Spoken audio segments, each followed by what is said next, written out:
You're listening to American Timelines by History for Jerks, the greatest podcast. Totally 80s. So now I'm obsessed with time. Come on, tell me about the time. Had it all in my hand tonight. Had the time of my life. When the words all come down like blues on Tuesdays come down. Throw it all away. Welcome to another episode of American Timelines. I'm Amy. And I am known around these parts as the fastest gunslinger. I was waiting. I can hear your improv mind starting right before this part. I can hear the gears clicking. The gears going. Yeah. What am I going to say? What am I I gonna say? am Robo Joe. I am a robotic That's creation of a podcast, drinking Okay. beer, loving fellow. All right. I am going to stop. talk like this on the whole podcast. No, you're not doing that. I'm Robo Joe. You're definitely not doing that. You'd like it. No. I'll do it. This is a in the podcast bedroom later. about This is pop culture. Yeah, those of you who's this is your first time, welcome to our podcast. You are going to be hooked. Just get ready because you're going to binge listen. We suggest you, if this is your first time, that you maybe go back and you start at the 1980s. Yeah, you're not going to understand what we're talking about. And you could even go back if you really, really want to start at the very beginning. If you want to see us, if you want to be on the ground floor like Anthony on Instagram, you're going to want to go back to the 1990 episode where we had no idea what the hell we were doing. Actually, it's probably terrible because we didn't do any research. Yeah. Remember, we didn't do any research. We just like looked at a website and read off of it, kind of. Yeah, we did. So, but you'll see the evolution of where we've gotten. So, but what we do is we talk about each year chronologically, Right. and we talk about pop culture. We talk about music. We talk about movies. We talk about crazy shit that happened. True crime. True crime. Amy likes that for some reason because she's a weirdo. We talk sometimes politics and some just different commercials, different and things that happened, cultural phenomena. Yeah, and then we bring them up and then we just react to them. Yeah, that's pretty much it. Okay, well, then what do they like about it? Why are we doing it? But it's because we put it all in one. It's nostalgia. It's all in one episode. In one so we talk place. about a murder, sometimes a timeline of a murder, and we talk about what was on TV during that murder, or what was going on in the world during that murder. Everybody likes to reminisce and remember, and so Yeah. it's kind of like history with a pop culture spin. And I've had people tell me that, hey, it's funny because when you mentioned that episode of Growing Pains or whatever, no, I didn't know about that murder, but I remember that episode of Growing Pains, and that put it out. That's when that happened. Somebody told you that? Yeah. Really? It wasn't exactly Growing Pains, but it was whatever it was. It was something I mentioned that helped them realize it. So, I know you hate that part, but I'm keeping it in because people love it. I don't hate. You're filled with hate. I don't hate. You hate 1986 ballads. I do. Okay, you're right. I hate that. I hate those. You do. So this time we are going to talk about 1988. Yeah, we're all the way into 88, which is one of the greatest years for me. Really? It was one of the first years I really remember being aware. I remember New Year's Eve turning into 88. I remember thinking, oh my God, we're almost in the 90s. And really, I was kind of growing into my own. I was becoming an adult. Yeah. Okay. I wasn't an adult. Maybe, almost. I was 12. Yeah. No, I don't think you were 12. Yeah. Because I turned 12 in 88, yeah. Oh, well, I guess that might be. I don't know. You're terrible at math. I know. Math, you're really bad. You know what I'm trying to do? Instead of trying to do it, the math, I'm trying to remember, like, what I was doing in 88, and I didn't think I was... Oh, no, you were probably doing it. What? Well, you were 20. No. You're 17 years older than me. No, you're 15? 8 years older than me. Anyway. Corrections and apologies. First, there's a couple corrections and apologies. Oh, okay. So, number one, Peter Sellers was not in RoboCop. It was actually... He would have been an older man, I think, if he was in RoboCop. That's right. I don't even think I know who actual Peter Sellers is. He was in getting the name wrong. Pink Panther movies. Right. Oh, okay. Right. So Peter Weller was RoboCop. Yep. That's right.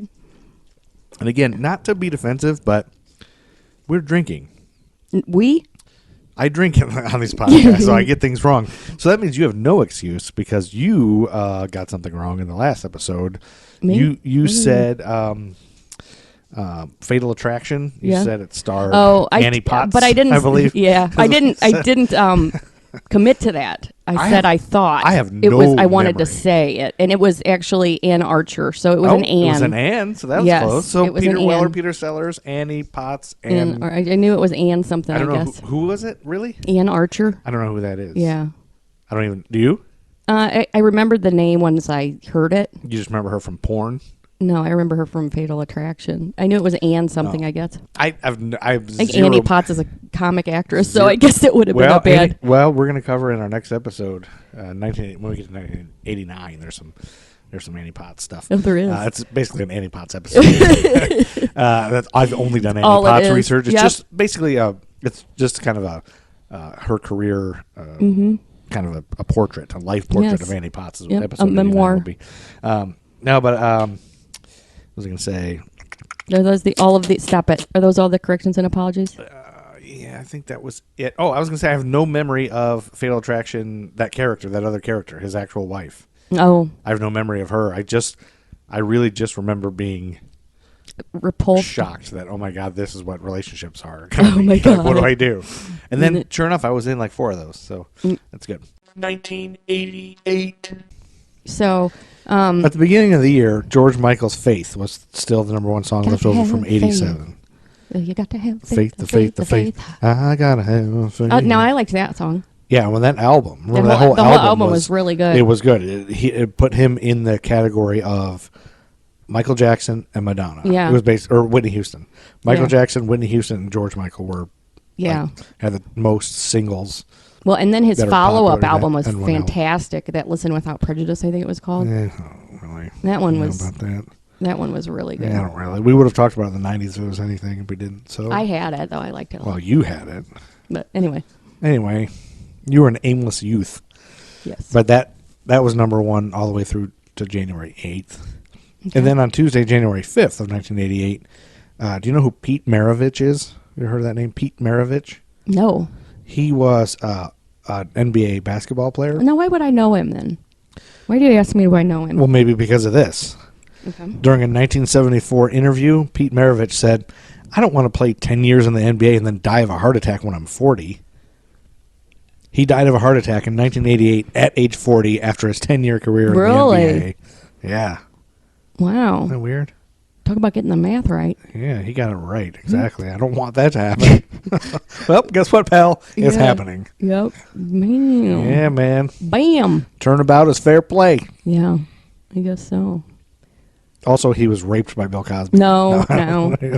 He might not have been. He might have been. You Yeah. don't know. Well, who knows? And then on Saturday, January 9th, 1988, Whitney Houston knocked George Michael off the Off King the- of the Mountain yeah. of the Billboard charts with a song where it starts out where she says, "I don't know why I like him. I just do. What? I don't know why I like him. I just do." And then she starts singing. Do you know? No, not at all. I get so emotional, Oh. baby. Yeah, that's it. Yeah. I don't And like it's that. shocking what love can Okay. do. You don't like that song? Not You really. remember it at all? Yeah. See, yeah, I do. This is when she started getting kind of cheesy. I mean, she Yeah. was a lot of number 1 hits still, but Yeah. just kind of, yeah. Oh, yeah, that one. Oh, yeah. Ugh, that Going one into too. soft rock. Easy listening. Yeah. You slurp your beer. I intentionally did not slurp it. I can still hear it. You couldn't hear it. Nobody can hear it. You can't hear I think it. it's because you suck it in as you suck in the air as it's coming to your mouth. Maybe that's why I instead get of such just gas. waiting. Maybe that's why I get... It probably is. You're let me supposed to try- wait to not. Just wait you're till not supposed it to goes suck. into my gullet. Let me try Yeah. it. So much more Oh, my quiet. God. That's so much better. So much quieter. And I'm probably less gassy. I bet. Why do I breathe? Why do I breathe in when I take a drink? You just can't wait to get it in there. I just learned how to drink, I guess. What's wrong with me? Oh my god. But I'm afraid I'm gonna drown. I have to No, take a breath. I think it's because you cannot wait to get that down your gullet. No, So it's, you're- it's like when you go underwater. Like I'm not gonna be able to breathe through my mouth for a minute, so I better, take a it's breath. so in. weird. I so just weird. realized just now that's what I'm doing. I apologize. On January Saturday. It's like little kids do that. You're a little kid. Saturday, January 16th, 1988. George Harrison had a number one hit. Remember, he was from the Beatles. Yes. You know who George Harrison is? Yes. He's not John Lennon or Paul I know McCartney. who he is. And he's not Yoko Ono or Ringo Starr. Shh. He's the other. I know who he is. Okay. He's in the Beatles. What song did he have number one hit in 1988? God, if you're so smart. I know it, Oh, so you don't know who he is. but I can't think of it. Here's a hint. I know who he fucking is. It was a cover. It wasn't his original song. He covered it. I'm not going to remember it. Here's another hint. Steve Bishop and I recorded this song at Cedar Point. I don't know. Just tell me what it is. You know at amusement parks how you can go in that booth and Yes. record and they give you a tape? Yes. he and I sang this song. What is it? And we sang Do Wah Diddy on the other side. We sang this and Do Wah Diddy. Okay. What is the song? I got my mind set That's what it was. on you. Yep. And I remember very clearly because I was 12. Mm-hmm. Right? And we went to Cedar Point. Yep. Steve's voice was starting to change, and mine wasn't yet. Oh. So if you find that, if we can find that tape somewhere, you can hear that I still have. But I sang everything. I did everything like this. This was always my voice. Yeah. I always did a funny voice. Yeah. All the time. Mm-hmm. So I was singing like this. I got my mind set on, and he was like, I got my mind set. Like it started changing. Yeah. So anyway, I doubt anybody has that tape still. my mom probably does. Oh, really? It's probably a scrapbook. Maybe she No. doesn't. I If don't she think doesn't, does. then she doesn't really love me. But it was originally composed by Rudy Clark and originally recorded by James Ray in 1962. Okay. Remember that song? I don't remember the original. I don't remember. But you it. remember the George yeah. Harrison one? Does it Yeah. bring back any memories for you? No. I mean, just that time period in general, but not. I don't have like a specific memory tied to the song. Okay. Okay, well, fine then. Saturday, January 23rd, 1988. Mm-hmm. Michael Jackson takes over the Billboard charts with The Way You Make Me Feel. Yeah, I remember You that. really turn me on. Boy, there's not really much That's going not on how it in goes. January except for Just music. songs, yeah. Just songs. Yeah. It's got to be the Super Bowl coming up here, right? It's coming up, but there was just a lot of songs. Okay. But The Way You Make Me Feel was a great song. Yeah. I loved that song. And the video, remember the video? He's like chasing that girl around, and somehow we all believe that he was in love with that girl. Yeah, sort of. I saw an article just the other day that said somebody who was close to Michael Jackson said that he didn't identify as a gender. That's probably true. And now that makes, like, then it sense. didn't make sense. Now it does. Yeah, it 'cause makes total sense. He's not a gender. Yeah. Because he wasn't really gay. Like, he didn't come off He as was kind gay. of trans. But, just nothing. Like, Yeah. just Michael, he was Yeah. Michael Jackson. Like it didn't matter. Like OJ said, I'm not black, I'm OJ. He's Yeah. not a guy or a girl, he's Michael Jackson. Right. I don't know. Anyway, recently, I don't know how I came across the video of Michael Jackson performing that in Vegas or somewhere with Britney Spears. Oh, yeah. And they both sang that song together, and it was pretty fucking sweet. Yeah. Like, Britney is so She was so hot. beautiful. Like, just Yeah, she is. And she was like walking, and he's like chasing her down, and they're singing together. And Michael it was Jackson and Britney Spears. I bet that's funny to see. It's neat to She must see. have been real young. Yeah, it was, but it was not really right because it wasn't. It must have been close to when he was gonna die. Yeah, that's what I'm thinking. I think it was like 2006 or something, Yeah. or 5 maybe. I don't know, because I think she was already. I think she had already gone crazy. Maybe. Okay. I'm Got not that sure out of her exactly system. yeah, but she still looked awesome, and she was like Yeah. teasing him and just so hot. But that's a cool version. Mm-hmm. Anyway, that's a great song. That's the video where they're humping the ground, like his whole What? him and his band, and they have that whole like 5-minute breakdown where they're just like dancing and breathing in the remember that streets, part. and he's like, and he's like humping the What? floor. They're all humping the floor. What? You don't Are remember you that? sure this is not Yeah. something else you watched? Yeah, remember it's like Sounds he's like like a porn. chasing this girl, and he's got a gang in the street, like he Yeah, always has. I hear that part. And they all like start, and they just like break down, like Wait. a Thriller when they break down and start Yeah. dancing. They do that in this too, but they end up like laying face down, humping the ground. All of him and his buddies. It was kind of weird. Yeah, you have to watch that too. Oh, okay. If you don't believe me, just watch it. Yeah. I don't know why I like him. I just do. Sorry. On Sunday, January 24th, 1988, I want to talk to you about a gentleman named Pat Patterson. Okay. Have you ever heard that name before? I don't think so. Pat Patterson? He was a French guy. Mm-hmm. And he was a former pro wrestler. Mm-hmm. And so he became sort of Vince McMahon's right-hand man. Okay. So he does a lot of the dirty work, like firing people or Mm-hmm. coming up with ideas for matches and like maybe saying who's going to win what match. Or, let's put the belt on this guy. Let's do this storyline. Mm-hmm. Right? Mm-hmm. Mm-hmm. He constructed the idea of the Royal Rumble match. That was his idea. Okay. Having 2 guys start out, every 2 minutes a new guy comes out there. Yeah. That was his idea. And they did it for the first time in 1988. That was a lot of intro for that. Well, Pat Patterson's going to also be very vital to another story I'm going to tell later. Okay, I'll try That's to remember an ongoing his name. saga. Well, you'll hear about Pat Patterson. He's French. Remember, he's French. Oh, here's the other thing. He's gay. Okay. Gay wrestler.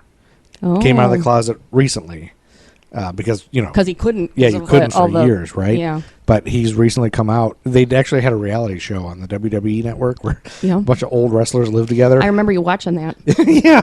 So he was famous for singing karaoke and drinking martinis, I think. Like drinking Yeah. heavily and singing karaoke, and he would sing My Way all the time. Jeez. So when he came out, everybody's like, oh yeah, that makes sense. Yeah. Gay French guy. Anyway, But the other wrestlers that were there with him didn't. no, they all just accepted him They're completely. fine. Didn't Good. care. I mean, they're all old wrestlers now. They've been through everything. But Right. anyway, on January 24th, 1988 was the first Royal Rumble match.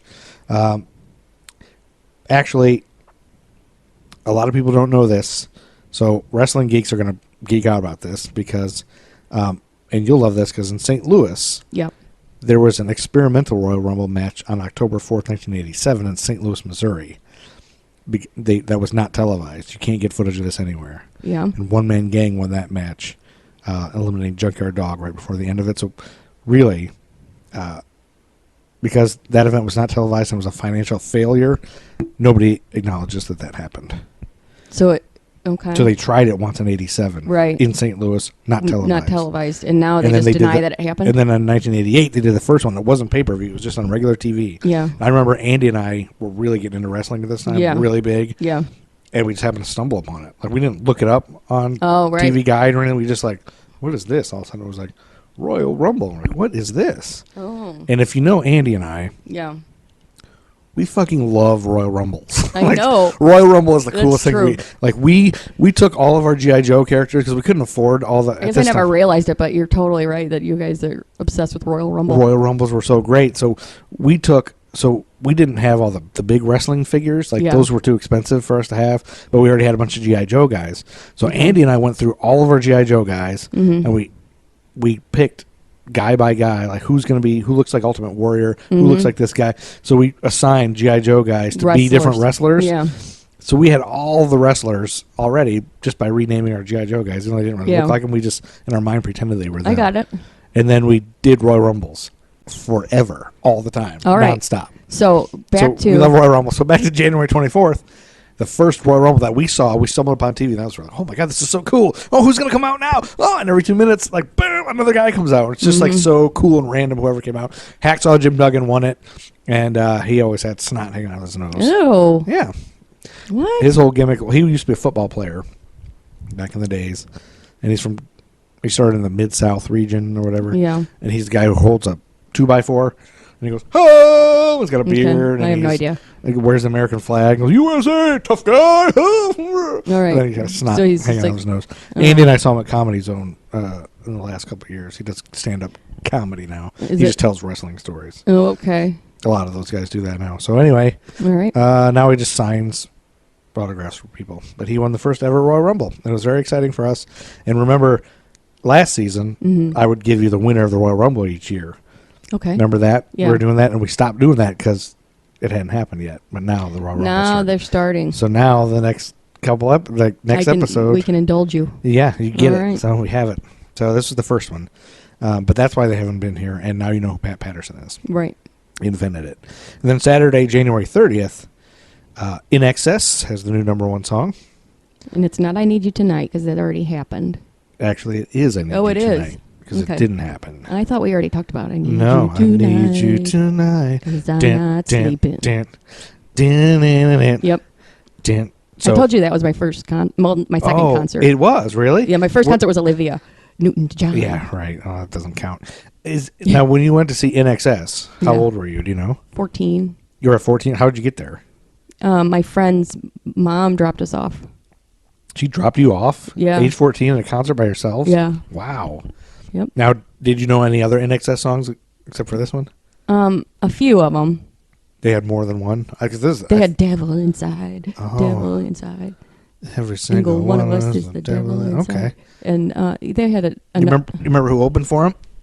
We already had this discussion. Johnny Rotten. I don't remember ever talking about Yeah, this. Johnny Rotten opened for him. What? Isn't that weird? Really? Mhm. Where was this at? The Chase? The Kiel Auditorium, I think, in St. Louis. Wow. Yep. We've never talked about this. Yeah, we did. When we did. No. Yes, we did. Take it back. When we talked about when he died in the 90s, we had the same Oh, discussion. we did? Well, I probably Yes. cut it out. Yep. You must Anyway. have. You The NXS blocked guy it out. died. Yeah, I blocked it. It's so Jeez. traumatizing. I know. Andrew Ferris, is that the guy who died? Is that the lead singer? No, Michael Hutchins is the lead singer. Oh. Okay. Well, Andrew Ferris wrote this song, apparently. Or wrote the music to it. Okay. And he said the famous riff to the song, the down, down, down, it Yep. appeared suddenly in his head while waiting for a cab to go to the airport to fly to Hong Kong. Okay. He asked the cab driver to wait a couple of minutes while he grabbed something from his motel room. In fact, he went up to record the riff and came back down an hour later with a tape to a very annoyed driver. I guess so. But you can't pause Yeah. greatness. Like No. you can't be like, oh, I hope I remember this Right. beat later when I get off the plane in Hong Kong. Mm-hmm. Boom, boom, boom. Yeah. Like he'd have to be doing that the whole time on the plane. Bow, bow, bow. Yep. Hey, you want some peanuts? Oh, hold on a second. All right. Bow, bow, bow. You got the point. Yep. Like he'd have to do that forever. So I thought that was interesting. I guess you hate that fact, but No, I don't. I didn't say I hated well, it. you just threw your glasses at me. Where are you getting so wound up? What's happening? I don't know. I don't either. Well, you told me to keep. You didn't want me to keep doing that. Bow, bow, bow. No, I didn't. Now you hate that. Okay. Sunday, January 31st, 1988. What do you think happened? Probably the stupid Super Bowl. Yes. It was the stupid Super Bowl. It was this. Well, you're racist for saying this is stupid. What? Because this is the first Super Bowl where an African American quarterback Yeah. started an NFL League championship game, let alone a Super Bowl. Yeah. Yep. Okay. So you're racist. No, for I'm saying, not. Yep. I'd say they're all stupid. No, Doug Williams. You're racist, or is Doug Williams? You don't want black quarterbacks to succeed because you Oh said my the Super God, Bowl. there's something wrong with you. Anyway, it's played Jack Murphy Stadium in San Diego. The Redskins defeated the Broncos 42-10. Okay. This Super Bowl came to the end of a season that was shortened by a players' strike again. Each team only missed one regular season game due to the labor dispute, but 3 games were played mostly with replacement players until the dispute was settled. Okay. The Broncos were making their second consecutive Super Bowl and third overall appearance after posting a 10-4-1 regular season record. You know, they had John Elway. He's the reason they were there. John, you don't care about I don't care about any of this. Redskins made their 4th appearance, and do you want to guess who sang the national anthem? What is it? A man or a woman? It's a fella. Okay. His first name is Herb. What? His first name is Herb. Herb. Herb. Herbie Hancock is the only. No, it's Herb. It's I not don't Herbie. know. Okay, I have no idea. Know any other famous Herbs that Nope. sing? I don't think You're so. gonna feel so stupid. Am I? Herb. You're gonna slap yourself probably in the face. Herb. Herb Alpert. Herb Alpert. Yeah. I mean, I've heard the name. You don't know who Herb Alpert is? No. Oh my God. This podcast is over. All right, who is it? This is the last episode of American Timelines. Thank you for listening. It has to end now. Herb Who? Alpert is a jazz singer. How much do you think Super Bowl ad was in 1988? Here, want to do multiple choice? I can't this time? remember. Okay. Okay. $645,000. Mm-hmm. $7 billion. Or they paid you to put an ad in the Super Bowl. 645,000. Yes. Yeah. Good job. Oh, I thought you were going to give me some legitimate. Okay, I'll start over. No, we should start over because you already told me what it was. 650,000. You told me what it was already, honey. We can't do the game again. Maybe I lied. No.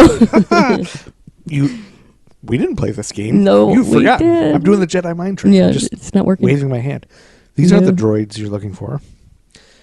Well, 645,000.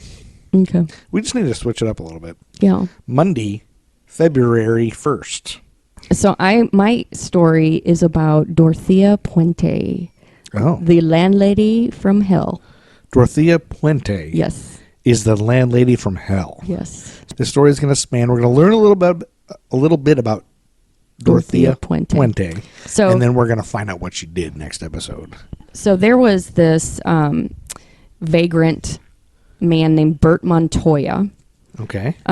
Where's this? In Sacramento, California. Sacramento. And he could often be seen shuffling along the streets, muttering to himself. Oh, like me. Yeah. And when he did speak, it was usually in Spanish. And he had spent his nights sleeping in a large shed in Front Street, which had been allocated to the Volunteers of America to be used to house and care for other homeless men. Oh. There was one volunteer aid worker named Judy Moyes, and she really was taken with his gentle spirit, and she realized he had no drug or alcohol problems. She went to find some... You know who else mutters to himself, walks around aimlessly? Who? Michael McDonald. All right.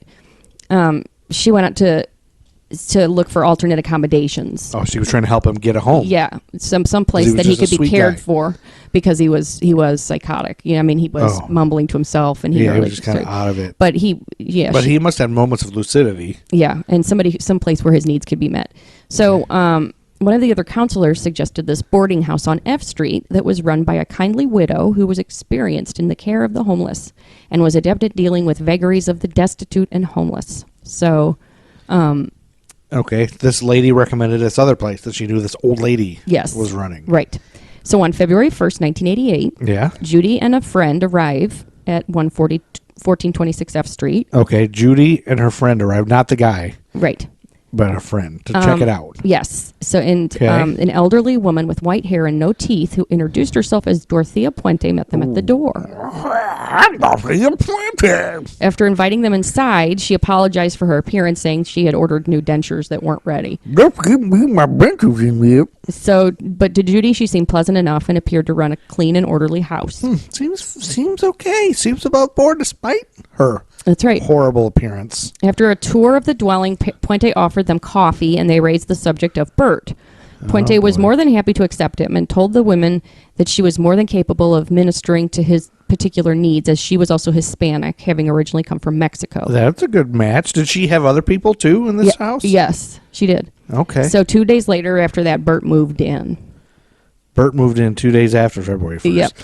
So when they were... So February 1st is the day they went and checked it out. Yeah, that's right. That same day that they were checking out the house, meeting the Toothless Wonder, Frank's Place was on TV. Remember that show with Tim Reed? No. From he plays Venus Flytrap. Okay. I don't remember a show about that. Well, if that doesn't ring a bell, MacGyver was on that night. You know the show MacGyver? Yes. The episode, your favorite episode, Thin Ice. I never really watched MacGyver. No, this is your favorite episode when when MacGyver returns to Minnesota to help his old hockey coach. I don't even know if take his I've high ever school seen team to the one state episode of championships. MacGyver. Except for this one, your favorite. No. Mm-mm. No, I was gonna for your birthday. I was gonna make you a cake with this episode on it. All Where right. MacGyver returns to Minnesota to help his old hockey coach take his high school team to the state championship. But the toughest part is dealing with the violent temper of their star player. But also the biggest thing that happened while they were checking out her house, Honky Tonk Man defeated Ricky the Dragon Steamboat in a lumberjack match. Okay. And to keep the Intercontinental title, but Ricky the Dragon Steamboat, whose daughter-in-law and son live here in Waxhaw. Right. You've told me that. Yeah. So we're we're related to him. Jimmy Hart distracted the ref because Ricky the Dragon Steamboat is a badass. Mm-hmm. He did the flying forearm off the top rope. Okay. Knocked Honky Tonk Man out, but Jimmy Hart distracted the referee. Okay. And the lumberjacks outside were pissed. And so Those lumberjacks outside. remember I told you the lumberjack match? We talked about this earlier. I remember episode. hearing what it is, but It's just a bunch of wrestlers outside. they call them lumberjacks too? Yeah, so when somebody falls out of the ring, the other wrestlers throw them back and they punch them and throw them back in. You didn't tell me that part. Yeah, and you were like, what does that have to do with lumberjacks? It really doesn't. They just call them lumberjacks. Yeah. That's a lumberjack match. Okay. But all the other wrestlers were pissed. Like, oh, damn it, what the hell? And then the referee turned and looked, or while the referee was distracted, he threw his megaphone that Jimmy Hart used, and Honky Tonk Man hit Ricky Steamboat with the megaphone and knocked him out. Okay. And then the referee suddenly looked again, and then he pinned him. And then it became total pandemonium because all the good guy wrestlers were in there yelling about it. Yeah. At one point, George Animal Steel ran in and counted 3 when Ricky had Honky Tonk Man down, but it didn't count because he's not a ref. Then all the other wrestlers started fighting. So dumb. The good guys started fighting the bad guys. It was total pandemonium. Okay. So that was probably on TV while they were looking at her house and decided that Frank could live there. That's true. Yeah. So Bert could live there. Who's Frank? I don't think there is one. Bert could live there. Well, that was Monday that they found a place for Bert. Yep. And Bert moved in on the 3rd then, right? Yes. 2 days later? That's right. And then on the Saturday after Bert moved in, Tiffany took over the number 1 spot on the Billboard charts with Could Have Been. Oh, Remember yes. that song? Yeah. Could have been so beautiful. Could have been so right. Could have been my lover on a cold and lonely night. Oh, all right.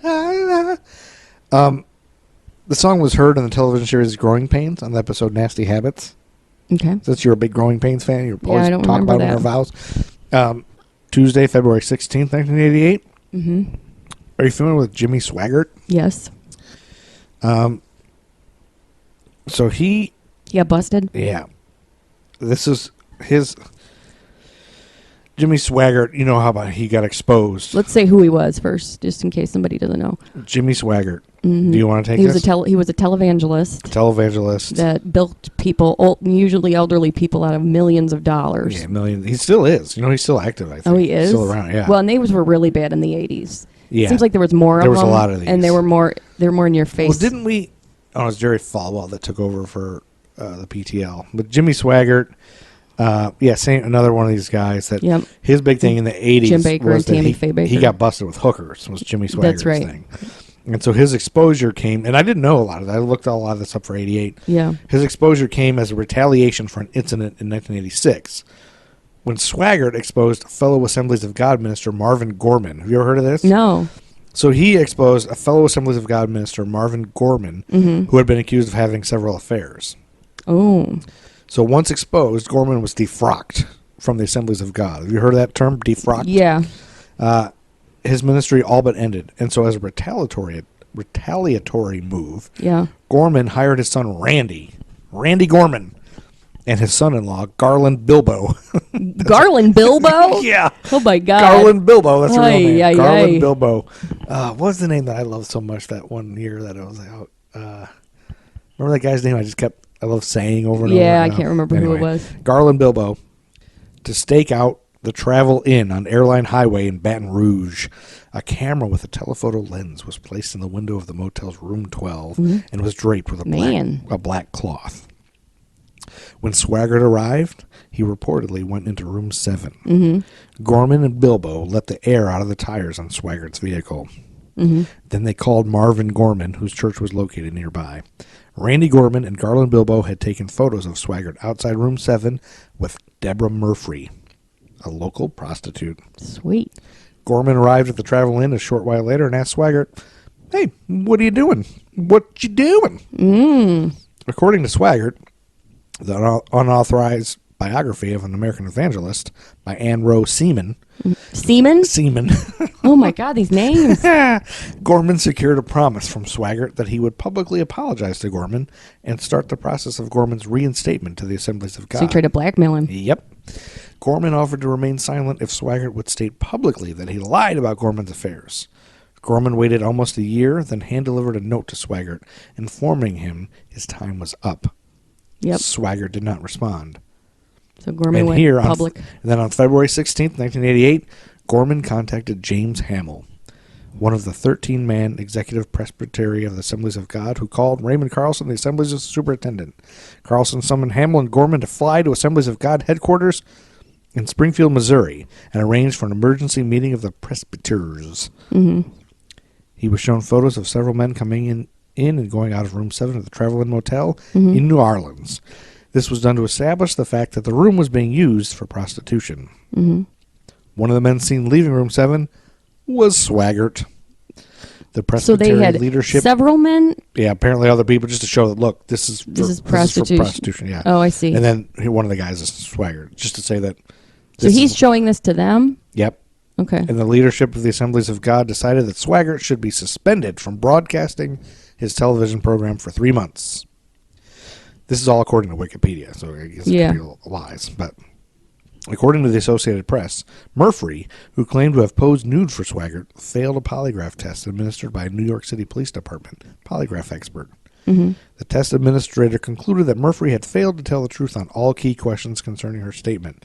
The test was administered after Murphy offered to sell the story to the National Enquirer for $100,000. So what's the... Paul Levy, senior editor for the Enquirer, stated that the polygraph examiner had concluded Murphy was not truthful on 6 key questions, including one in which she was reportedly asked if she had fabricated the story. Levy stated that the Enquirer decided not to print her story due to the test results, her drug use, and the fact that she had arrest warrants in 3 states. Murphy failed questions about whether she was paid or promised money to set up Swaggart, and whether she made up the story to make money from it. So why did she take a polygraph test? Both times she answered no. According to the polygraph examiner, her answers were untrue. To see if she was lying about him. The PTL, the leaders of the church did that? The New York City Police Department.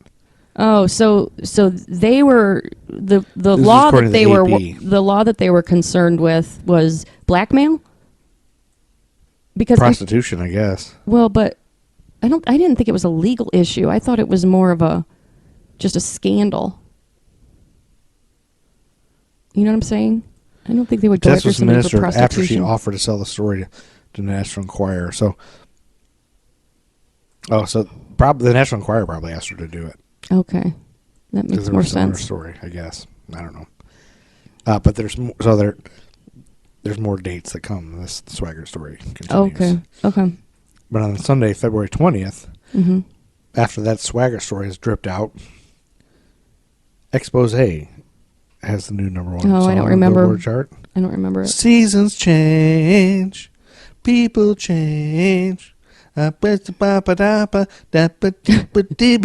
can't. The way you sing, your singing is so off key. It's okay. I Okay. cannot. No. I haven't warmed up. Like nobody's like playing a tune. I'm not a saying. Note. I'm not Could you play a saying note that. for me to match first? I'm not saying that. I'm just saying I can't Seasons tell what the change, song is. People change. I put my arms around you. I said, "People deputy." Nope. No idea. Seasons change. No idea what that song is. You know what? Our lives don't hinge on the fact on you knowing a song. What? I mean, nothing. We get nothing out of you recognizing it, do we? No. But yet, I'm gonna sit here and You're gonna play it. To prove to me that I know it or something. yeah, you definitely know this song. It's not good. They were a Latina band, Expose, American Latin freestyle vocal group. Yeah, I don't remember anything else they sang. Okay, that's enough of it. It's a bad song. It's a terrible song. But it sounds like the background from a movie. Like, it doesn't sound like a song that was on the radio on its own. Well, that's so terrible, but that's the 8th most successful girl group of all time. Yeah, that's sad. Sunday, February 21st, 1988, Jimmy Swaggart's confession and defrocking. Yep. Without giving any details regarding his transgression, Swaggart gave his now Tearful. infamous "I have sinned" speech. He tearfully, just like he said, spoke to his family, congregation, TV audience, and finally said, "I have sinned against you, my Lord, and I would ask that your precious blood would wash and cleanse every stain until it is in the seas of God's forgetfulness, not to be remembered against me anymore." The Louisiana Presbytery of the Assemblies of God initially suspended Swaggart from the ministry for 3 months. The National Presbytery of the Assemblies of God soon extended the suspension to their standard 2-year suspension for sexual immorality. Mm-hmm. His return to the pulpit coincided with the end of a 3-month suspension, originally ordered by the assemblies, believing that Swaggart was not genuinely repentant and submitting to their authority. The hierarchy of the Assemblies of God immediately defrocked him, removing his credentials and ministerial license.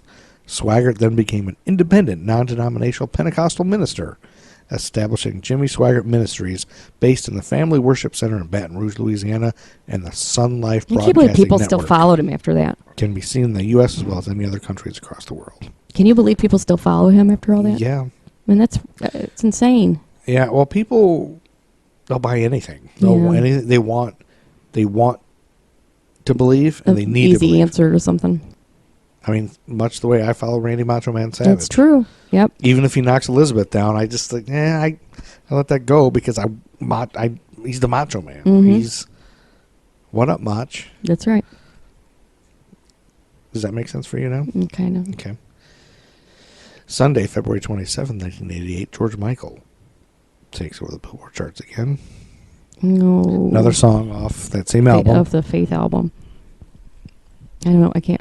I will be your father figure. Put your tiny hand in mine. I will be your preacher, teacher. I have had enough of crime. I will be your father figure.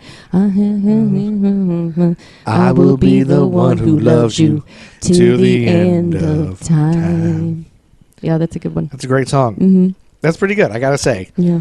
I didn't like it at the time, but I admit now that it's good. Yeah, that's a good one.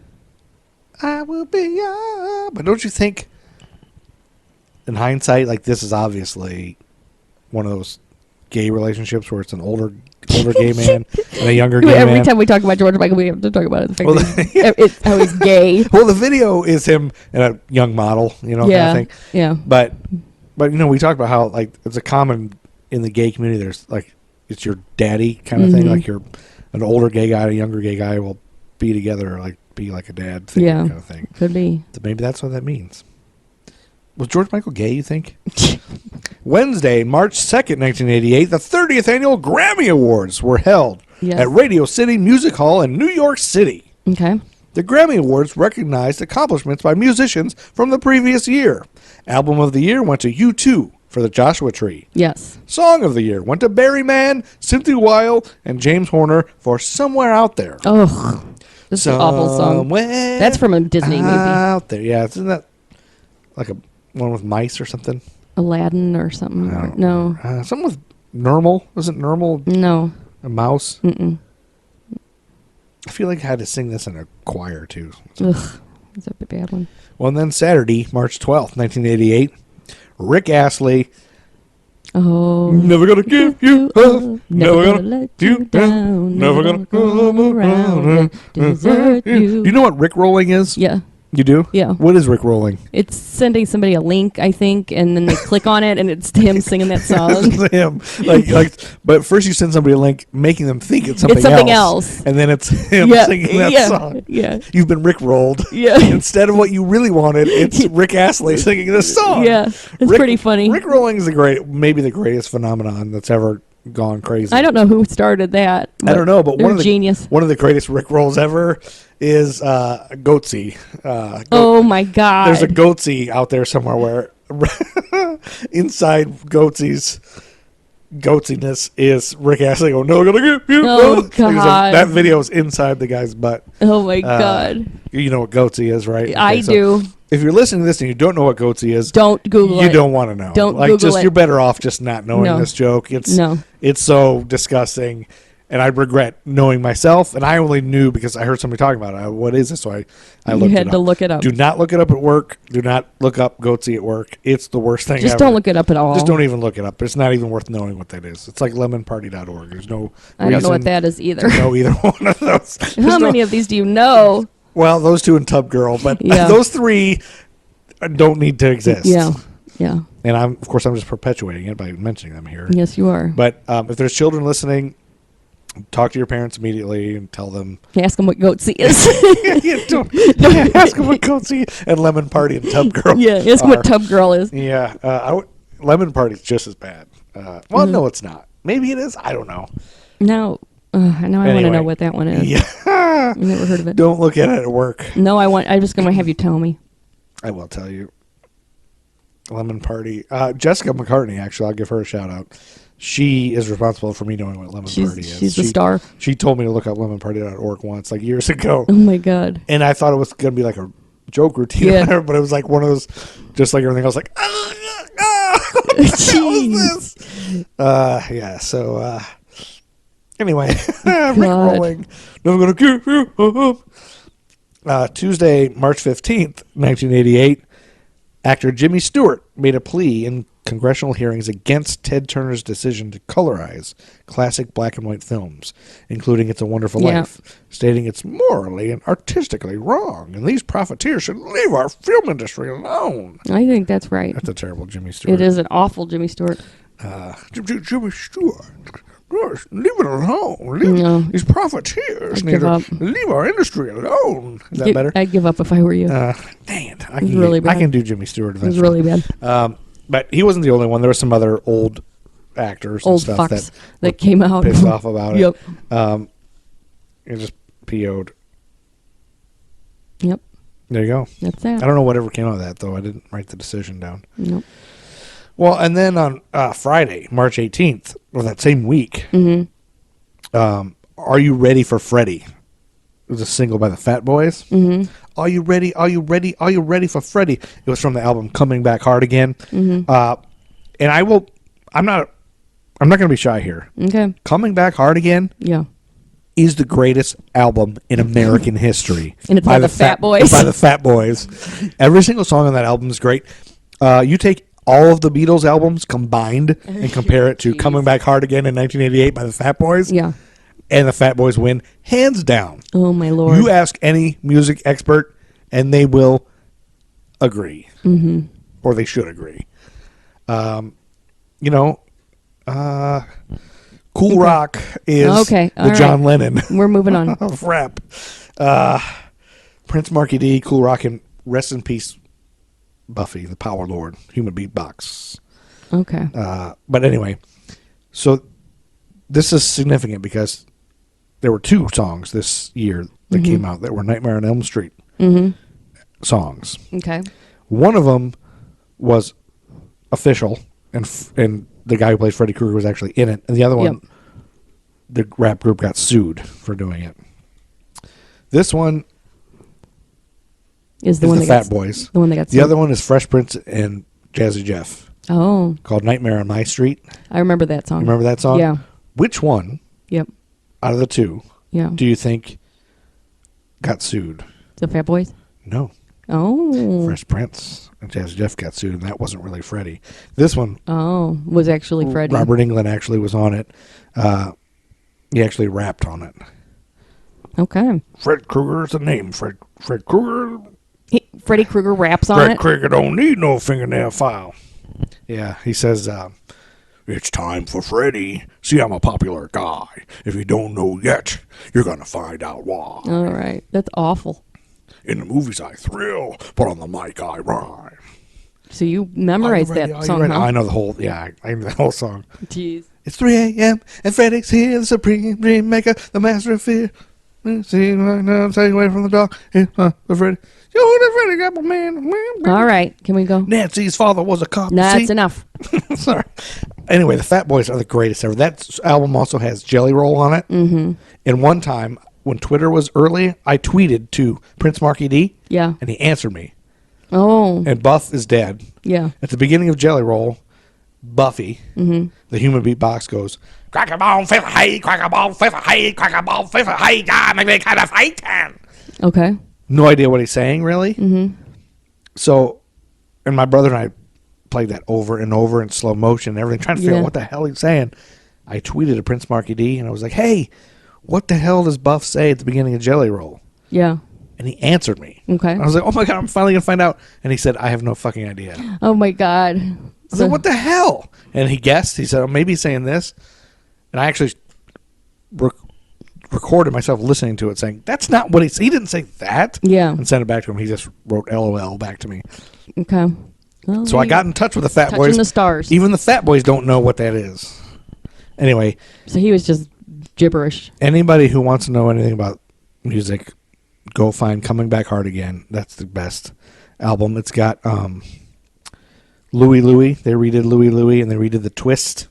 I remember those. Yeah, the rap versions. The Fat Boys were geniuses. All right. What God, else? they were so great. They were fat. What's next? Saturday, March 26, 1988, Michael Jackson takes over the Billboard charts, #1. Man in the Mirror? Man in the Mirror. Whoa, sweet. how'd you get that? I saw your mouth start going, Yes. Oh, that's the only way. No, I was thinking that one, though. And then you did that, and I knew it. Now, I've established this on a previous episode that anytime the song is on, I turn it up all the way and I Yes. take my shirt off in That's my right. Prius. That's right. But I can't recall why we would have talked about this if it didn't hit the Billboard charts till 1988. Maybe in 19... We mentioned the 90s. Something must have happened with this Yeah. song in the 90s. I Maybe don't we talked about remember. when Michael Jackson died or something. It No, could he be. didn't die in the 90s, though. Oh, that's right. I don't Something know. happened and made us talk about this, but I don't know why. I don't Anyway, remember.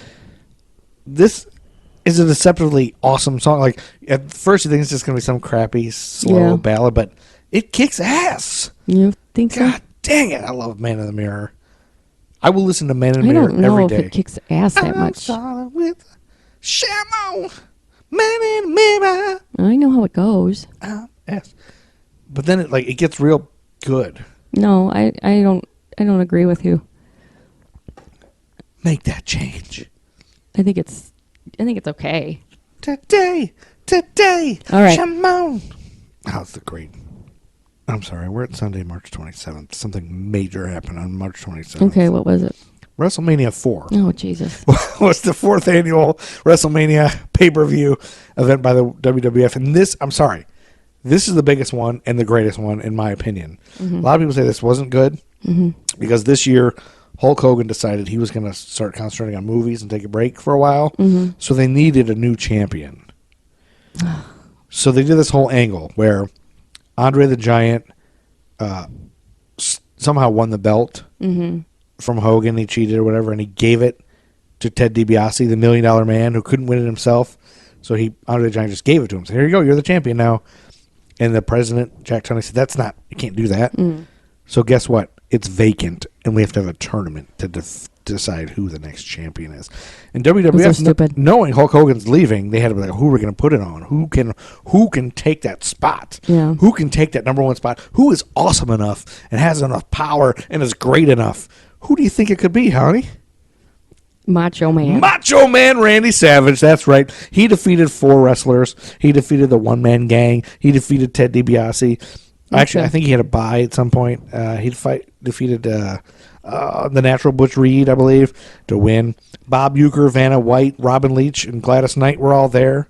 I thought you were saying he defeated Bob No, Uecker. he didn't defeat those guys. It was in Atlantic City, New Jersey. There was a 20-man battle royal won by Bad News Brown, and there was all kinds of other stuff. But the main thing was the tournament, and Randy Savage won. Hulk Hogan, of course, had to help him, by Yeah, helping helping the good guy. because there was a lot of bad guys ganging up on him, and he Yeah. helped out, and this is when the Mega Powers formed. Hulk Hogan and Macho Man were friends and buddies. Okay.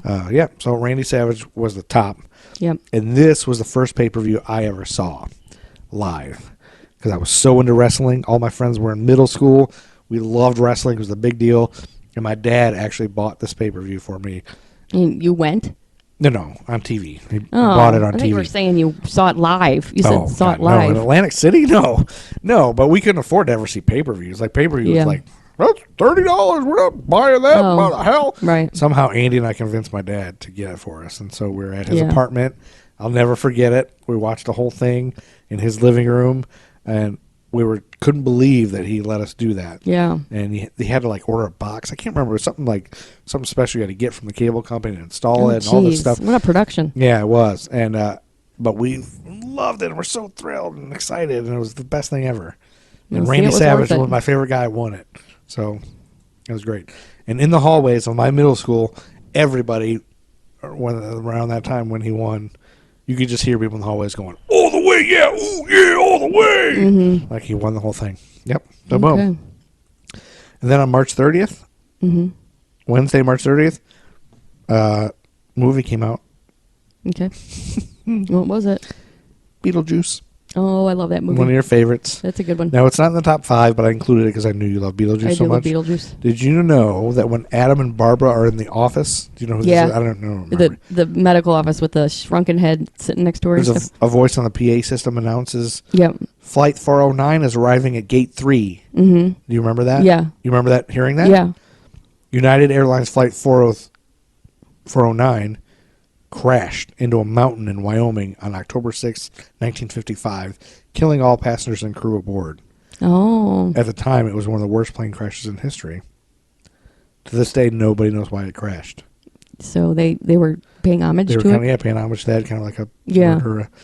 And also, Tim Burton originally wanted somebody else to play Beetlejuice. Who? Do you want to make a guess at all? John Travolta. Nope. Sammy Davis Jr. What? yeah. Sammy Davis Jr. Tim Burton wanted First of all, that. he was an old man. I know. Tim Burton wanted that, and everybody else was like, no fucking way. What's wrong with him? Yeah. And a lot of people turned down the script, too, because they were like, this is the weirdest fucking script we've ever read. Was it Tim Burton's only his second movie or something, right? I don't know. Wasn't his first movie Pee-wee's Big Adventure? Didn't we say that was his debut? Was that Tim Burton? Yeah. Yeah, he, I guess Beetlejuice originally, the way it was written, was supposed to be a horror movie. Oh, okay. And there was like rape and all kinds of stuff, and Oh, Beetlejuice geez. was a lot worse. And as they rewrote it, it just got funnier and funnier and goofier. And Yeah. stuff, so, yeah. That's a great movie. I wish Sammy Davis Jr. played Beetlejuice, though. That would be horrible. Beetlejuice, baby. Yeah. Beetlejuice. Beetlejuice, baby. I can't imagine. Now he's got all the jewelry shoved up his ass. yeah, that's right. Yeah, the jewelry showed up his ass. Yep. And his grandmother's still alive. Yeah. Now we're to Thursday, January 31st, babe. Brendan Kane's birthday. March 31st, not January. That's January. Thursday, March 31st, 1988. Brendan Kane's 71st birthday. Back to Bert in... Back to Bert, who moved in with... What was her name? an elderly woman with white hair and no teeth. What was her name again? Dorothea Puente. Dorothea Puente. So within weeks, his general condition and his demeanor improved markedly. All those weeks of all the stuff we've been talking about was happening in the meantime. Right. His hair was washed and combed, his nails clean, and his clothes were spotless. Oh, good. That's a good story. The end. Under That must be it. under Puente's supervision, he began to take better care of himself and even resumed taking his antipsychotic medication. Good. So to Judy, the social worker, it seemed like this woman had a heart of gold. Less muttering. Not only had she accepted Bert into her house and cared for him, she provided for him out of her own pocket for weeks until his Social Security payments Oh, came okay. through. Yeah. She often went out, and on occasion she took Bert with her, so no one was surprised when on Thursday, March 31st, she took him downtown. They went to the Social Security Administration building. After waiting her turn, she patiently explained that she was there on behalf of him, Mr. Montoya, who was she said was mentally retarded and as such incapable of handling his own finances. But I want to get home, so we got to get through this because I got to get home tonight to watch the Days and Nights of Molly Dodd. Okay. She said he was incapable of managing his own finances and wished her to be made payee for his benefits. Right. Accepting her request as being quite reasonable, the staff member gave her a form and she listed herself as Bert's cousin. His mental disability was later confirmed by his psychiatrist as being a psychosis, which makes him non-participative in society and withdrawn, needing someone to watch out for him. Participative? Yeah, that's the word. Participative or participative? Participative. That's what I think. Participative. Before long, Puente's application was approved, and she became the recipient for $637 of Bert Montoya's benefits each month, more than enough to take good care of him. Now, I don't want to split hairs here, but she's not his cousin, right? You're right. But she claims she's his cousin. So a red flag is going off for me. Yeah. So I am going to take a sidetrack here. And talk, sidetrack. Yep, and I talk wasn't about expecting who Dorothea Puente Before we do that, let me just tell you. was. That same night after going to the Social Security office, she needed to get home to watch the Days and Nights of Molly Dodd. Remember that show? But more importantly, Cheers, a very special episode of Cheers was on. It's called Bar Wars. Okay. I don't know if you know, there were several different episodes where the Cheers gang were in a rivalry with Gary's Old Town Tavern. The upstairs place? No, Or, it was another bar down the street. oh, it was, okay. Gary's Old Town Tavern. Yep. I think I do remember this. Anyway, they're episode. going back and forth in the prank, and Wade Boggs shows up Okay. into the bar, and they say, well, Gary sent me here to sign autographs, and they're like, that's bullshit. That's not really Wade Boggs. Oh. And they treat him like shit and kick him out of the bar and chase him out. And it Turns out it it's really was him. Wade Boggs. That was the joke. At the end, the old man, remember the really old guy that would sit at the bar and every once in a while he'd say a line? I think so. Al Rosen. Yeah. So he ends the episode saying, pretty weenie. Like one episode, he just starts going, Sinatra. They're like, who's the king of the world? Sinatra. No, he's more than that. Sinatra. Like he would just say funny lines. Oh, okay. That guy Yeah. was also in the Three Stooges. He played Curly's stunt double Oh, wow. a couple of times in the Three Stooges. That's how old he is. Yeah. So that was on that same night. Okay, so let's go Let's into go. a Let's little go bit into of this. Okay, so Dorothea Helen Gray was born January 9th, 1929 in California. Her parents were both drunks and spent what little money her father earned as a cotton picker on cheap booze. Oh, man. From an early age, she was abused by her parents and often had to scrounge for food. When she was 4, her father died. By the time she was 6, her mother was dead, and and Dorothea was sent to an orphanage where she stayed until she was taken in by relatives in Fresno, California. So Fresno. Nobody goes to Fresno anymore. Well, it was said that robbed of her normal childhood, she later created one for herself, telling anyone who would listen that she was one of 18 children who had been born and raised in Mexico. Oh, so But she she made was up this not. whole backstory. Yeah. In 1946, she married for the first time, but was widowed 2 years later when her husband died of a heart attack. Or so she said. Alone and in desperate need of money, she tried forging checks. Eventually, she was caught and sent to jail for a year, but was paroled after 6 months.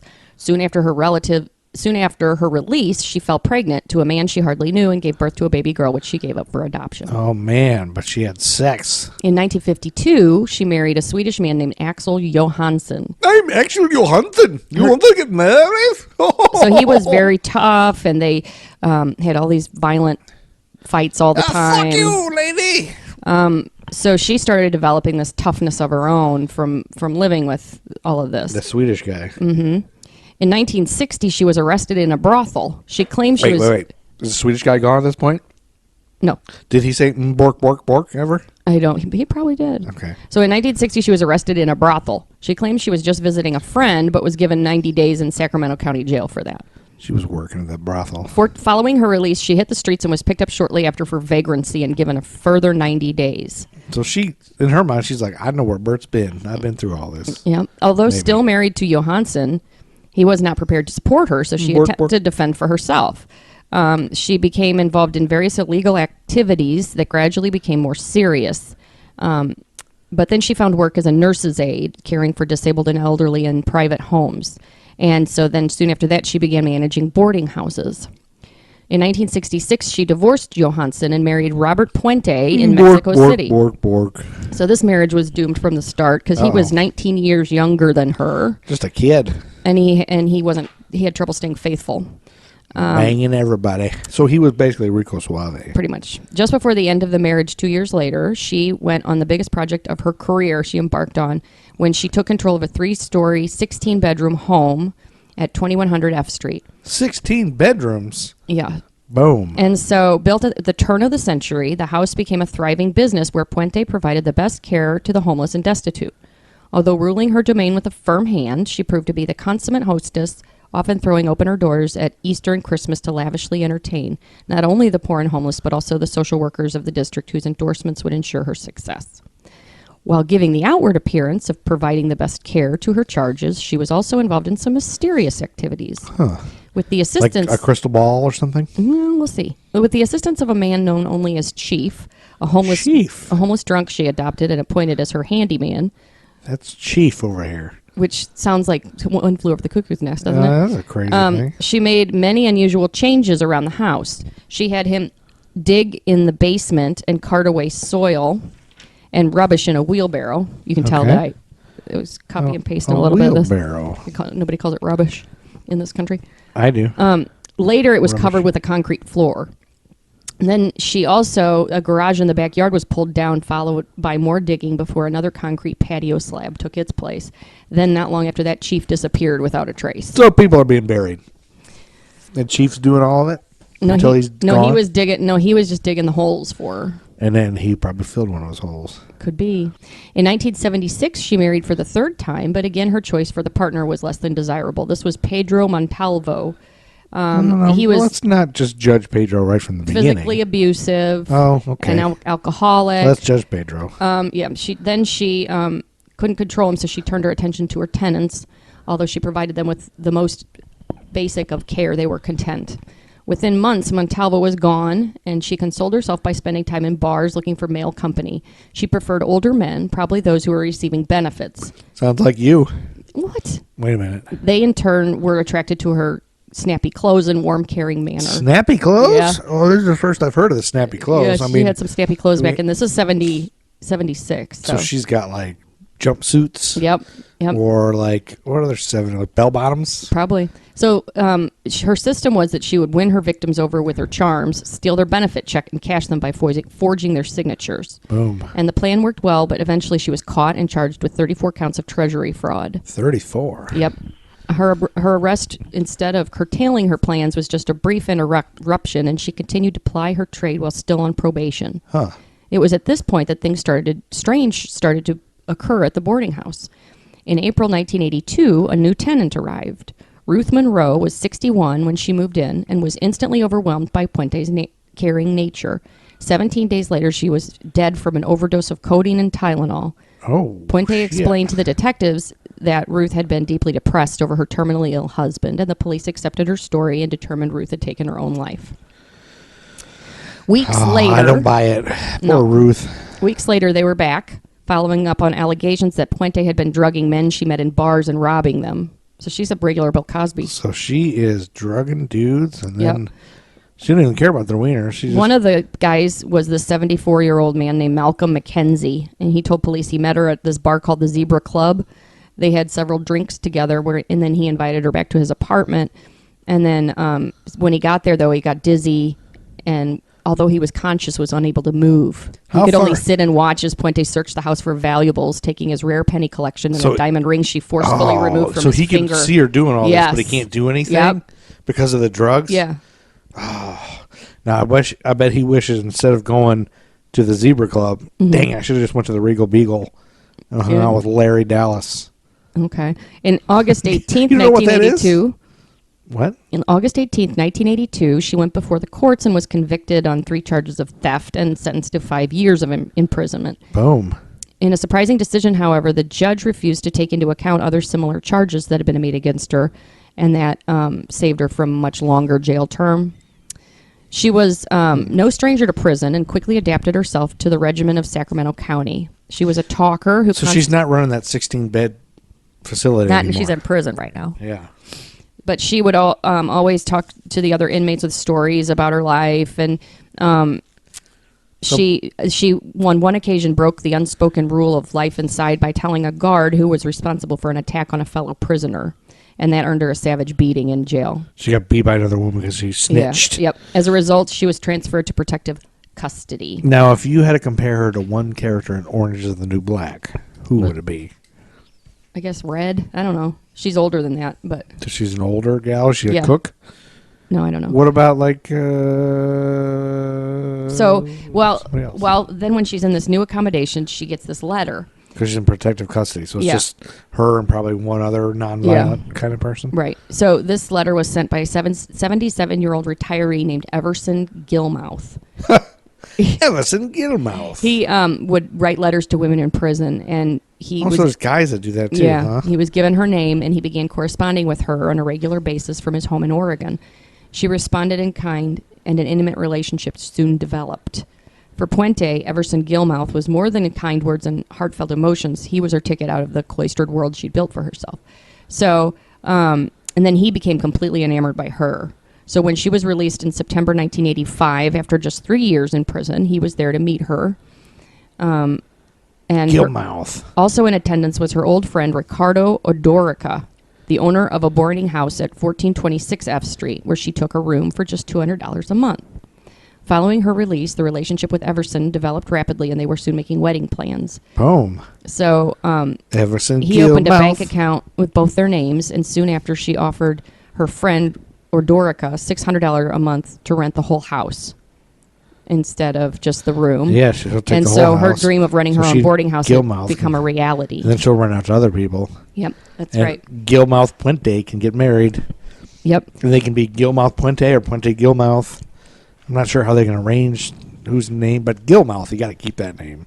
Okay, in November 1985, she hired this local handyman, Ishmael Flores, to put up some wood paneling on her house. She also told him she had one more job for him. She needed a box built, and she told him she needed to store books and other things in it, and it had to be 6 feet long, 3 feet wide, and 2 feet deep. That's a coffin. I know. So he does. He builds the box. So the following day when he returns, the box had been filled, moved to an upstairs room, and nailed shut. when he comes back. So he didn't move it. No. So then she needs just one last favor, to have it transported to a storage depot. So again, he says, okay, I'll help her. And they load it onto his pickup truck with the help of a neighbor. Then on the way to the depot, the storage depot, she abruptly changed her mind and had Ishmael stop just off Garden Highway in Sutter County and dump the box by the riverbank. He questioned her decision, but she quickly explained the contents were mainly junk and should have been dumped anyway. So he accepted her explanation, and they returned home. Instead of all your books and valuables, suddenly you want to just dump it on the side of the road and say it's junk. Right. So then on New Year's Day in 1986, 2 fishermen found the foul-smelling box that was now half submerged in the river. Why would it be foul-smelling? It's just books. Right. Well, they informed the local police, who come and pry the box open, and inside they find the remains of Everson Gilmouth. Everson Gilmouth! Yep. He was... Yep. Shh, you're going to wake up our kids. I just love that Everson Gilmouth. He was dressed in his underwear, wrapped in a white bed sheet, and bound with black electrician's tape. Oh. So... Tidy whities, you think? Probably. I would think. Dirty old tidy whities filled with poop because dead bodies. All right. There was no evidence of wounding, and the body was decomposed beyond the point of recognition. The only distinguishing feature was a wristwatch with a metallic band that still clung to the corpse's left wrist. Ah, Gilmouth, we hardly knew ye. And with no identifiable characteristics to go on, the police soon added another John Doe to their list of unsolved homicides, where it was to remain unidentified for 3 years. Oh. So they didn't know who They it didn't was. know it was Gilmouth. No. With Gilmouth gone, Dorothea continued to collect his pension and wrote letters to his family explaining away his absence and lack of contact as being due to ill health. He's a real Gilmouth. Undaunted, she expanded her operation and took on 40 new tenants who were mostly drunks and drug addicts. 40? Yep. That's a lot to take on. She was earning good money, but also squandering most of it on her lavish lifestyle, and went back to cruising bars to look for new customers. With her house full of paying guests, she devised a plan whereby she collected all the mail and opened it before the tenants saw it. Damn. She would then give them each a small amount to spend, which normally lasted as far as the nearest bar. Yeah. Then they'd get drunk and out of control. They'd be picked up by the police, who were usually acting on an anonymous tip, and locked up for 30 days, during which time Puente would pocket their benefit money. Hell yeah, she would. So in the following months, more mysterious disappearances were reported. Dang. On August 19th, Betty Palmer, a 77-year-old resident of Puente's boarding house, never returned from a doctor's appointment. Several weeks later, Puente was in possession of an ID in Betty's name, but it bore her own picture, which she used to collect Betty's benefits. Oh, snap. In February the next year... Was she in a box, too? I don't know. In February the next year, another tenant, Leona Carpenter, was discharged from the hospital and placed in Puente's care. This woman was 78. Puente made her up a bed on the couch as a temporary measure, but 2 weeks later she went missing and was never heard from again. Damn. James Gallup was 62 and was last Not seen... James Gallup, please. James Gallup. He was last seen in July 1987 when he was treated by his doctor after months in the hospital following an operation to remove a brain tumor. He told the doctor he was moving into a boarding house at 1426 F Street. The following October, 62-year-old Vera Martin moved into the boarding house and was never seen again. Vera Martin, too? Bert Montoya's arrived the following February 1988. We had already talked about. Yeah, Bert moved And soon in. after Puente took charge of his affairs, he too disappeared. See, now I'm thinking Bert. Earlier in this episode, I was thinking, oh, that's a great place for Bert. Now I'm thinking, Bert, no. Just say no, man. Don't do it. When the other Poor tenants Bert. asked about him, they were told he had left for Mexico to visit his family. Sunday, April 3rd, James Brown was arrested on assault charges. He appeared on CNN the next day in a strange interview. Huh. So he assaulted his wife, I guess, and they were on the outs. Yeah. And you can see this interview on YouTube. Really? So look up James Brown, April 4th, 1988. It's hilarious. Really? It's fucked up. He's Is he- like singing, and they're asking he him. on they're trying something? Oh, yeah. They're trying to ask him about his relation. We were arrested, and he starts singing, I feel good. Really? All right. That's right. Was that about the time when Eddie Murphy did James Brown on Saturday Night Live? Because No, I think he had done that already. He had. Didn't he? Because 88 was a little bit later. Yeah. Maybe it was. I don't know. But this is hilarious. He's got these big glasses on. He won't answer any of her questions. Oh, He my just God. keeps singing. He's like, because I'm good. And they're like, well, what are you doing? You're not. People are saying that you're having trouble in your relationships. I'm doing fine. But are you guys, aren't you going to be single? I was like, I'm single and I'm ready to mingle. He's like, God. oh, so you are single. You're officially single. He's like, oh, yeah. And like, what do you think something about like, what do you think women should? Why would women want to date you if you're just having this trouble with your wife? He's like, oh, because I look good, I smell good, and I make love good. God. He's on CNN talking about this. Oh, This woman funny. is just interviewing him. It's hilarious. You got to look that up. Yeah. James Brown interview, April 4th, 88, CNN. It's hilarious. That's funny. And then Saturday, April 9th, Billy Ocean, Get Out of My Dreams, Get Into My Car is the number one song. Yep. And that song was featured on the soundtrack for the 1988 film License to Drive. Mm-hmm. Remember that? With Corey Haim and Corey Feldman. Oh, right. Yeah. I think Alyssa Milano was in it. I just remember we had a book in the library at school for License to Drive. It was the novel version of the movie. Yeah. And it just changed hands from the kids who couldn't read very good would just always read that. Yeah. Like, it was just always, Yeah. that's what you had to read. And then on Monday, April 11th, actor Chevy Chase hosted the Oscars for the second consecutive year. The Last Emperor won 9 awards, including Best Picture and Best Director. Okay. I never saw that. For their performances in Moonstruck, Cher and Olympia Dukakis won Best Actress and Best Supporting Actress, respectively. Okay. And Michael Douglas won Best Actor for his role in Wall Street, and Sean Connery won Best Supporting Actor for The Untouchables. Untouchables was a good movie. Was it? Mm-hmm. And then Sunday, April 17th. I never saw The Untouchables. Yeah, that's a good one. Sunday, April 17th, 88, The Shroud of Turin had radiocarbon tests to indicate the age to prove if it was Jesus or not. Mm-hmm. You're familiar with the Shroud of Turin? It indicated that it was from the 13th or 14th century. Would that be... So it's... I'm going to sound stupid right now. It's like 700 years old. So definitely no Jesus. Definitely not Jesus. So it was a scam. But there's people that don't believe it. Yeah, of course. You know, there's something about, it was burned one time and it like that messed up the test or something. But if you look this up on Wikipedia, the test that they did, it was very elaborate, and there was all these people who were supposed to be nonpartisan or all these separate entities testing it, and they couldn't share the results with each other, kind of thing. So it's like real official. Wow. But yep. Nobody. There's people that won't. Nobody will buy it. I guess they want to believe what they want to believe. Saturday, April 23rd, 1988, Whitney Houston. Where do broken hearts go? Ugh. Do they find their way home? It's a dumb song. It is dumb. But the video, she hated this song, I guess. The video was moderately controversial since the ambiguous ethnic background of Houston's love interest in the video. It highlighted the racial sensitivities that accompanied Houston's success during the 80s.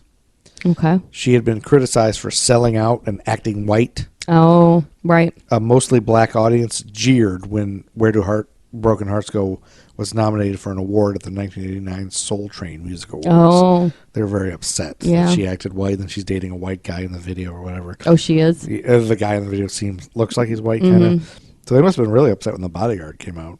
Yeah, I guess they would have. Maybe that was past all that. I wonder if that's why she married Bobby Brown, because of all the pressure on her. It could be. Oh, stop acting white or whatever. So she had to find the most... Yeah. I don't know, the most opposite of like Kevin Costner straight that white. you could find. Although Bobby Brown, I don't know. I didn't think he was as bad till he was with Whitney Houston. Like, I mean, he was a bad boy, whatever, right? But he was New Edition. He was funny more than anything, I thought. But I don't know. But he became a bad boy because he was blamed for all of her troubles. That's right. And I don't know if that he was the bad boy. I think maybe she was the worst part. I don't know. Who knows? What do I know? So I guess we'll just, that's the end of, that's all I have for April. So maybe we should just end it there. Okay. And then we'll pick up in May. Yep. That sounds good. Yeah. We'll have a lot to get through, but most of it's just songs and movies and stuff and wrestling stories. Jeez. More of those. Can't wait for those. You can't wait for this. We'll pick it up in May. Okay. That sounds in the good. next episode, but here we're going to have to say goodbye to episode 23. That sounds right. 23. Thank you guys for listening. Thank you for telling your friends. No, wait. 21 is the end of 86. It doesn't matter. Episode 24. Yeah, anyway, that's the end of episode 24. Yeah. Yeah, thanks for listening. All that bullshit, like, yeah, whatever, blah, blah, blah. Like us on Twitter, rate, review, represent subscribe. us in court, sign us to a lucrative deal. That's right. So we can... Where we start getting paid. Drop our crappy day jobs. No, I'll still work. Okay. Yeah, I'll always work because I work, baby. I work. But still, just give us money. Like, hey, how about you sponsor us? Budweiser, why don't you sponsor us? There you go. Budweiser sucks. No, it's great. It's great. All right, it's time to get out of here, Chuck Berry. Get the fuck out of here, Chuck Berry. Matt Truman's got a new album out. Yeah, buy his album. Buy his album. Buy all of his albums. And then if you've already bought it, buy it again. That's right. Matt Truman, I apologize for everything I've done to you over the years. Take it away. I watched his torso. Get out of here, Chuck Berry.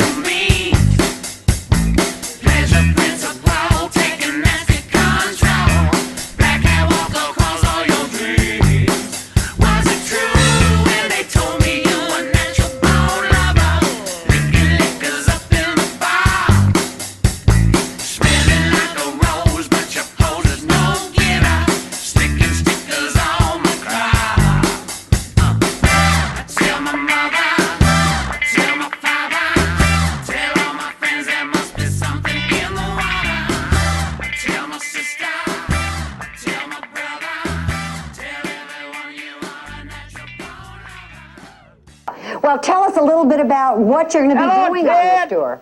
What'd you say? What are you going to be doing on this tour? I'm going to be doing Papa's Got a Brand New Bag, Living in America, Sex Machine, Get Up Off of That Thing, I Feel Good, Jam. Now, I understand that you have already... James, I have to ask you one serious question here. I understand you already have started divorce proceedings. Does that mean that you're now eligible? Yes, I'm eligible. I'm singing. I want to mingle. You want to mingle? Yeah. Now, the women love you when you get out there. Why do you think that is? What'd you say? The women love you when you get out there. Why is that, ladies? Well, I'm asking you. Huh? Because I look good. Why do you think that is? You I look smell good. I Yes. feel good. And you sing good. And make love good. Oh. Well, there we are. We don't have to ask anybody else. We got that from the source. There you are.